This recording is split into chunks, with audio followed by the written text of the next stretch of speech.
y que un foro integrado en un proyecto como Recorte Cero Los Verdes lo que debe tratar es de que la gente entienda que la felicidad tiene que ver con la cultura, que un pueblo culto es un pueblo feliz, que la felicidad tiene que ver con hacer lo que uno quiere con la gente que uno quiere. Eso es la felicidad, hacer lo que uno quiere con la gente que uno quiere. Por eso nosotros somos un poco felices en el marco de lo que es Recorte Cero, y yo soy mucho feliz cuando con mi gente Tejido Abierto Teatro nos comprometemos con un proyecto como este, con el cual vengo ya desde hace un tiempo intentando desarrollar una postura que tenga que ver con que juntos vayamos asumiendo la cultura como parte de este proyecto. Tanto es así que ahora somos un grupo, coalición electoral, social, político y cultural, ¿no? Cosa que ningún partido tiene, ninguna coalición tiene. Nosotros hemos integrado la palabra cultura en la definición de lo que somos. Pero quiero decirles que Hannah Arendt, en un fragmento de un libro que se llama Entre el pasado y el futuro, que edita la editorial Ariel, dice esto, escuchen porque es interesante. Nadie ha dudado jamás que la verdad y la política nunca se llevaron demasiado bien. Y nadie, por lo que yo sé, puso nunca la veracidad entre las virtudes políticas. Siempre se vio a la mentira como una herramienta necesaria y justificable, no solo para la actividad de los políticos y los demagogos, sino también para la del hombre de Estado. ¿Por qué? ¿Qué significa esto para la naturaleza y la dignidad del campo político? Por una parte, y para la naturaleza y la dignidad de la verdad y de la veracidad, por otra. Estas preguntas son incómodas, pero nacen por fuerza de nuestras actuales convicciones en este tema. Ahí hace un pasaje por Kant, que no lo voy a leer, pero que es en última instancia el filósofo que más abordó el tema de lo ético en un lugar de vinculación íntima con lo social, y termina diciendo: la historia del conflicto entre la verdad y la política es antigua y compleja, y nada se ganará con una simplificación o una denuncia moral. A lo largo de la historia, los que buscan y dicen la verdad fueron conscientes de los riesgos de su tarea. Sigue, pero yo quiero decir que hasta ahí podíamos aparcar el texto de Ana y a partir de ahí podíamos plantearnos algunas cosas de lo que tiene que ver con nuestra verdad. O con nuestro deseo de no asumir la mentira como parte de un paradigma instalado en los recursos políticos de la mayor cantidad de individuos que se dedican a la política, que siempre parecen decir: no importa lo que yo te diga, tú sabes que es mentira, forma parte de la legitimidad. Yo te cuento algo que no voy a hacer. Yo te digo algo que forma parte de un programa que no voy a cumplir. Y tú sabes que esto es así. Pero tú sabes que esto forma parte de lo que hace legítimo específicamente los contenidos éticos de una política basada en que esta complicidad entre el que escucha y el que da establece una especie de acuerdo que no se sabe bien por qué se sostiene. ¿Por qué se sostiene? Se me ha ocurrido reflexionarlo con relación a nuestra realidad. Básicamente porque me he dado cuenta que los corruptos, la corrupción, los corruptos, son una franquicia mediática. Es la mafia de los políticos. Para poder ser realmente alguien que aparece en televisión, debe ser corrupto. Esa es la manera de salir en televisión. Cuanto más corrupto eres, más sales en televisión. Es decir, esa franquicia que permite que alguien muy rápidamente aparezca en televisión constituye el eje de una formulación que tiene a la mentira como definición que caracteriza una manera de proceder. Esa es nuestra batalla. Esteban, nuestro candidato en Cataluña, seguramente podrá precisar por qué tiene sentido lo que yo estoy planteando en el marco de un discurso que pretende ser, desde el punto de vista de lo ético, lo más político que se puede llegar a ser sin perder la ética. Por eso somos verdes. Por eso estamos con Esteban en este lugar presentando una candidatura que es tan roja como verde. Adelante, Esteban, gracias. Gracias.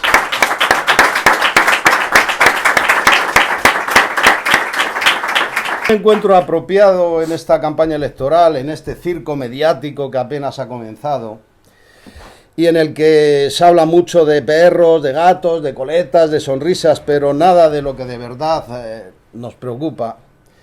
Recordar aquel poema de León Felipe que dice: yo no sé muchas cosas, es verdad, digo tan solo lo que he visto. Y he visto que la cuna del hombre la mecen con cuentos, que los gritos de angustia del hombre los ahogan con cuentos, que el llanto del hombre lo taponan con cuentos, que los huesos del hombre los entierran con cuentos y que el miedo del hombre ha inventado todos los cuentos. Yo no sé muchas cosas, es verdad, pero me han dormido con todos los cuentos y sé todos los cuentos. Recortes Cero, Grupo Verde, es la quinta candidatura que se presenta a estas elecciones con un proyecto de país. Y lo hacemos en todas las circunscripciones provinciales, al Congreso y al Senado, con candidatos de todas las edades, de todas las creencias y de todas las procedencias, porque es una candidatura plural a la que no se le pueden poner etiquetas ideológicas. Es la candidatura de los que ya no tienen miedo, la de la transparencia, porque sin transparencia no hay democracia. La candidatura de la honestidad, la sinceridad, la solidaridad, la del sentido común. Por eso es también la candidatura de los que hemos dejado de creer en cuentos de sirenas y de banderas. Hemos dejado de confiar en nuestros gobernantes, que no son los políticos, no confundamos los títeres con los que mueven a las marionetas. Son los banqueros internacionales, los usureros del Club Bilderberg, que hoy precisamente están reunidos en Alemania para conspirar contra la humanidad, los poderes fácticos financieros y sus multinacionales criminales adictas al latrocinio. Ya no nos creemos sus cuentos y por eso también hemos dejado de confiar en sus mayordomos, nuestros políticos trileros profesionales y sus partidos tradicionales que nos conducen al colapso y la hecatombe social. Y tampoco podemos seguir confiando en los grandes medios de comunicación que son propiedad de los gángster banqueros, una extensión de sus oligopolios que sistemáticamente nos hurtan una parte esencial de la realidad. Según un reciente informe de la Universidad de Oxford, la prensa española es la segunda más mentirosa del mundo, solo por detrás de la de Estados Unidos. El problema de nuestro tiempo es la enorme desigualdad social. El dilema que afrontamos en estas elecciones es elegir entre lo que tenemos, la dictadura financiera, los recortes, o lo que queremos, la redistribución de la riqueza, la ecología, la transparencia, la democracia real. Hace 30 años los verdes dijimos que los criterios ecológicos, la sostenibilidad, era un imperativo para la supervivencia del planeta y de la humanidad. Y hoy los verdes decimos que no basta con la sostenibilidad, que la redistribución de la riqueza también es un imperativo para la supervivencia del planeta y de la humanidad. Por eso nos presentamos a estas elecciones con Recortes Cero, Grupo Verde, que no es solo una coalición de fuerzas políticas, sino también un movimiento político, cultural y social. A Zapatero le sacó de la cama una noche el presidente Obama y le ordenó coger las tijeras y podar y empezar a recortar derechos sociales. A Rajoy la troika le obsequió unas tijeras más grandes y siguió recortando derechos sociales, derechos laborales, libertades ciudadanas, ley Mordaza, durante los últimos 4 años. Es normal que los partidos neoliberales, los partidos de la troika, de la OTAN, de la corrupción, los partidos títeres de la oligarquía financiera, recorten nuestros derechos, que para eso los pagan, ¿no? Lo que no es tan normal es que las opciones emergentes, como Podemos, se sumen a la moda de los recortes. Si comparamos las promesas electorales del Podemos inicial hace solo 2 años con las de ahora, es fácil constatar que han recortado su programa en lo más esencial.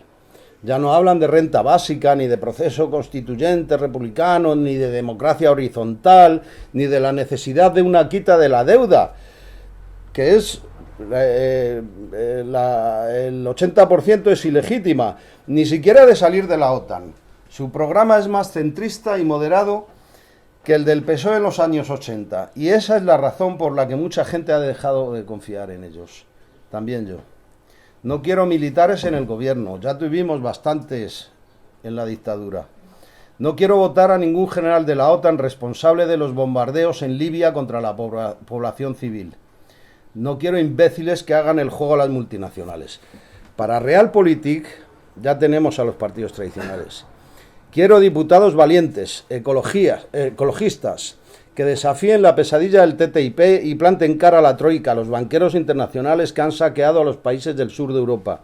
Por eso apoyo la coalición Recortes Cero Grupo Verde y felicito a los disidentes que no comulgan con ruedas de molino y no están dispuestos a recortar sus principios. Cada vez somos más. El único cambio posible pasa por poner la redistribución de la riqueza y la ecología en el centro del tablero político. Pero los que queremos transformar la sociedad sabemos que no basta con acabar con el robo legal, con la corrupción institucionalizada, con los rescates bancarios, no basta con obligar a las multinacionales y a las grandes fortunas a empezar a pagar impuestos. Hasta ahora solo pagan un ridículo 3,5%, muchísimo menos que los trabajadores asalariados, los pensionistas, los autónomos. Por supuesto que les vamos a obligar a pagar para poder redistribuir la riqueza y que nadie gane menos de 1.000 euros ni más de 10.000. Queremos pan, techo y abrigo para todos. Queremos que el gobierno empiece a respetar nuestros derechos constitucionales y a garantizar los derechos humanos, pero también cultura, porque sin cultura no hay libertad verdadera. No solo de pan vive el hombre, decía Jesucristo, y lo repetía Federico García Lorca en su alocución al pueblo de Fuentevaqueros, en Granada, en septiembre de 1931, al inaugurar la biblioteca. Yo, si tuviera hambre y estuviera desvalido en la calle, no pediría un pan, sino que pediría medio pan y un libro. Y yo ataco desde aquí a los que solamente hablan de reivindicaciones económicas, sin nombrar jamás las reivindicaciones culturales, que es lo que los pueblos piden a gritos. Bien está que todos los hombres coman, pero que todos los hombres sepan, que gocen todos los frutos del espíritu humano, porque lo contrario es convertirlos en máquinas al servicio del Estado, es convertirlos en esclavos de una terrible organización social.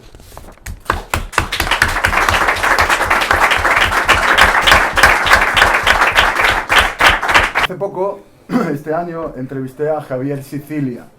Quien no conozca a Javier Sicilia es una persona que lidera un proceso de paz y con justicia, porque evidentemente la paz sin justicia no es paz, es otra cosa, y lidera ese proceso en México. Como sabéis, los asesinatos son masivos, el Estado está haciendo verdaderas masacres y él tiene miles de seguidores. Y él justamente es un escritor y poeta, seguramente conoces. Vengo de ahí. Exacto, muy reconocido en México. Y cuando le hice la entrevista, él dejó de escribir poesía, porque en el momento que mataron a su hijo, dejó de escribir poesía. Entonces yo le pregunté por qué había dejado de escribir y si volvería a escribir poesía. Y él me dijo una frase realmente importante, que ya la repetí, digamos, que repito lo mismo, pero que para mí es fundamental, que lo hice también cuando presentamos la candidatura en el Colegio de Periodistas, que las palabras están muertas. Y a mí eso me hizo reflexionar muchísimo, ¿no? Porque estamos acostumbrados a los discursos, a la política tradicional, a las promesas, a estos discursos grandilocuentes, y en realidad la base fundamental de la política no son las palabras, sino son los hechos. Y eso es justamente lo que pasa en la política actual, que fallan los hechos, porque tenemos unos discursos perfectos, brillantes, en los cuales después los hechos no existen, ¿no? Entonces yo pienso que debemos recuperar la política de los hechos. Como sabemos, ellos son profesionales de la palabra. Evidentemente, en un discurso, en un diálogo nunca vas a vencer, porque ellos tienen la profesión de la palabra. Hacen los discursos perfectos, como en una publicidad de televisión, para vender su producto mágico.